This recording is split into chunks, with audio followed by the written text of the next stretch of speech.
Durante la Segunda Guerra Mundial, las alianzas entre los países del eje no eran tan sólidas como aparentaban. En muchos casos, los soldados alemanes no confiaban plenamente en sus aliados, como los italianos o los rumanos, cuestionando su capacidad y compromiso en el campo de batalla. Esta falta de confianza tuvo consecuencias graves en las operaciones militares y posiblemente en el desenlace del conflicto. ¿Podría esta desconfianza interna haber sido un factor decisivo en la derrota del eje? Antes de seguir, suscríbete y comenta la palabra oculto para hacernos saber que te interesan estos temas. La Segunda Guerra Mundial no solo fue un enfrentamiento militar global, sino también una prueba para las alianzas internacionales. Las relaciones entre Alemania y sus aliados del eje, como Italia, Japón, Rumania y Hungría, fueron fundamentales para el desarrollo del conflicto. Sin embargo, estas alianzas no estaban exentas de tensiones y diferencias profundas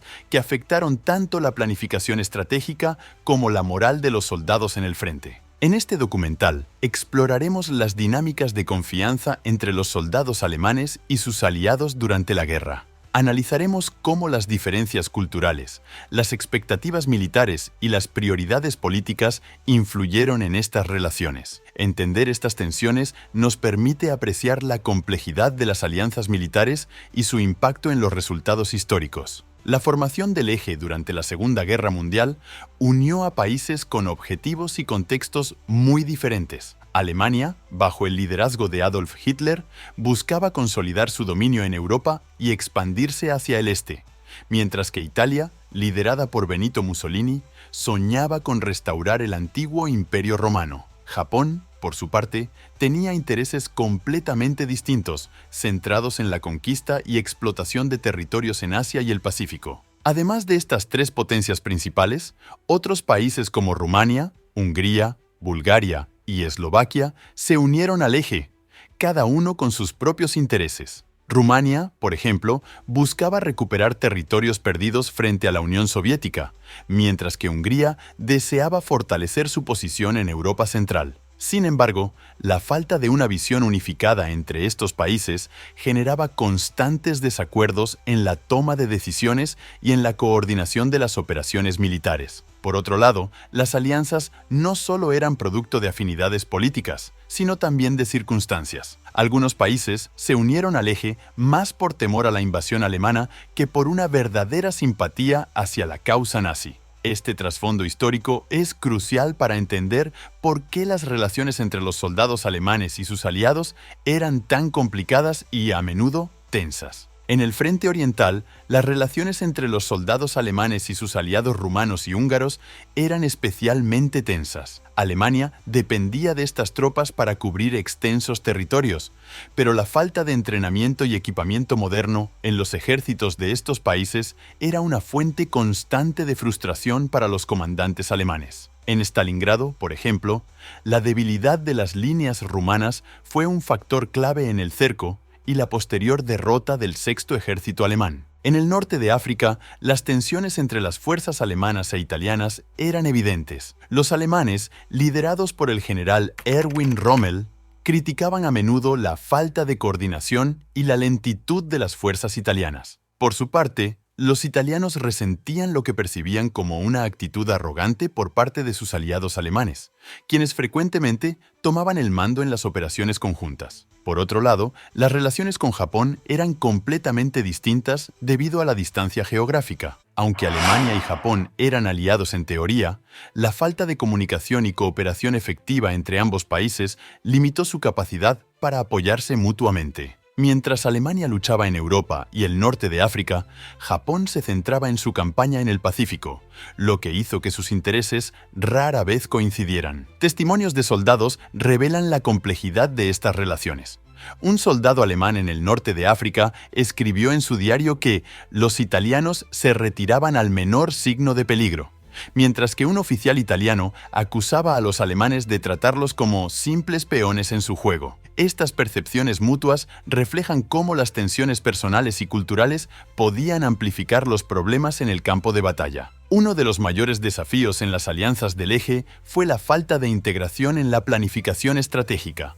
Alemania, como principal potencia militar, esperaba que sus aliados siguieran sus directrices sin cuestionarlas. Sin embargo, esto a menudo chocaba con las limitaciones de los ejércitos aliados, tanto en términos de recursos como de capacidad organizativa. Por ejemplo, durante la campaña en Grecia, la mala coordinación entre las fuerzas italianas y alemanas permitió a los aliados ganar tiempo para reforzar sus posiciones. Otro conflicto importante surgió de las diferencias ideológicas. Mientras que Alemania justificaba sus acciones en torno a la supremacía racial, otros países del eje no compartían completamente esta visión, lo que generaba fricciones internas. Además, la propaganda nazi a menudo minimizaba el papel de los aliados, presentando las victorias como logros exclusivamente alemanes, lo que alimentaba el resentimiento. Las prioridades políticas también generaron problemas. Hungría y Rumania, por ejemplo, mantenían una histórica rivalidad territorial, lo que dificultaba su cooperación en el frente oriental. Incluso en medio de la guerra, estos países priorizaban sus disputas internas por encima de los objetivos comunes del eje. A medida que la guerra avanzaba y el eje sufría derrotas significativas, hubo esfuerzos por mejorar la coordinación y la confianza entre las fuerzas aliadas. En el frente oriental, Alemania comenzó a suministrar armas más modernas a sus aliados, como tanques y aviones, con la esperanza de fortalecer sus capacidades. Sin embargo, estas medidas llegaron demasiado tarde para cambiar el curso de la guerra. En África del Norte, se intentaron establecer estructuras de mando más unificadas, permitiendo una mayor coordinación entre las tropas italianas y alemanas. Aunque estas iniciativas lograron algunos éxitos temporales, como las victorias iniciales en Libia, no pudieron superar las profundas diferencias estratégicas y logísticas. Al final de la guerra, muchas de estas alianzas se desmoronaron. Italia firmó un armisticio con los aliados en 1943, cambiando de bando y luchando contra Alemania en la etapa final del conflicto.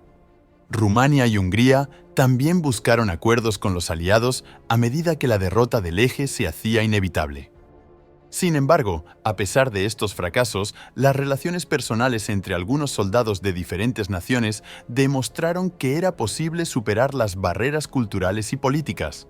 En varios casos documentados, soldados alemanes e italianos lucharon juntos con valentía, mostrando que la camaradería en el frente podía prevalecer incluso en medio de las tensiones. La confianza en las alianzas militares puede ser tanto un recurso invaluable como una fuente de problemas insuperables. Las experiencias de los soldados alemanes con sus aliados durante la Segunda Guerra Mundial destacan cómo las diferencias culturales, las prioridades divergentes y las limitaciones prácticas pueden afectar la efectividad de una coalición. Estas lecciones no solo nos ayudan a entender mejor este conflicto, sino que también ofrecen perspectivas valiosas para las relaciones internacionales en la actualidad. Si este análisis te pareció interesante, no olvides suscribirte, compartir tus opiniones en los comentarios y explorar más videos sobre las complejas alianzas de la Segunda Guerra Mundial. Descubre cómo la historia sigue dando forma al presente.